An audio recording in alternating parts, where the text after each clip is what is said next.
What's happening, Trojan Nation? This is Coach Kennelly coming here in our interpersonal communication skills portion of the class, and I'm going to show you how I would meet somebody for the first time.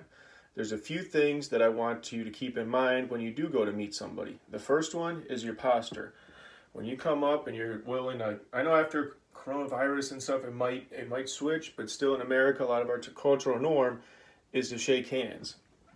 So if I'm walking up, maybe it's a job interview, maybe I'm coming to a new school, new sports team, new club, wherever it is where I'm meeting somebody for the first time in a work environment, I'm gonna come up and I don't want come here looking weak, looking like a predator. I want to come up, chest up, eyes up with some confidence. Hey, I'm Coach Kennelly. Nice to meet you. Put out my hand, a firm grip, a nice shake. I will not do any of this type of stuff because I'm meeting you for the first time. Maybe later on we got a handshake, but right now we don't. So I'm just going to come in and do a basic one of these, maybe this, depending on the environment. But most of the time I'm going to greet you first with a nice firm grip. I don't want to loose fish. Don't be weak and shake somebody's hand like that, and also make eye contact when you shake. Look the person in the eye. Hey, nice to meet you. Say your name. Then they say theirs. Hopefully you'll be able to remember it and just get something out of that first general interaction. The main thing, look the person in the eye with some confidence. If you don't have it, fake it till you make it, and don't give a limp fish. I can't stand when a kid gives me one of these to shake it. What do I even do with that? I want to grab you and, do a wrestling move or something.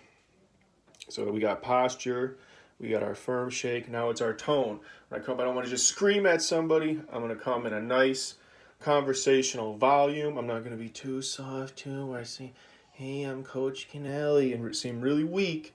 So I'm going to come at a tone where I'm assertive, but not anger. And just make sure that they know, I'm here and I will be able to voice my opinion and stand up for myself when I need to. I'm not timid, but I'm also not going to talk over you and always be the loudmouth in the room. So you got to find your balance with your tone. And with tone comes distance. The further you're away, the softer you get. And you got to make sure you don't want to be a close talker who's right up in somebody's face. You're real creepy. Make sure you keep some, I like to keep at least arm distance apart. With Corona, you got the whole 6 feet thing. As we go and progress in the world, our cultural norms will shift. Be aware of them and start to make them for your own. In different places you go, the cultural norms are different. So with that, talking about cultural norms, if you meet people from other cultures, sometimes European, like, I'm going to give you the 2 side kisses. Male or female, it's just, in some countries how they do it. Some Asian countries, they bow, or shaking hands is not, it's not what they do in different other countries. Some people are huggers. Oh, our family's a hugger. Some people do the kind of the bro hug. So different situations, your greeting may change. But I'm showing you the basic American business style greeting. We've done eye contact, we've done tone. And the last part I'm going to talk about, and especially for me, I'm a kind of unorthodox guy. As you see, I'm always wearing a Tech Trojan shirt. I have long hair, beard. I'm not necessarily your cookie cutter version of somebody you're going to get.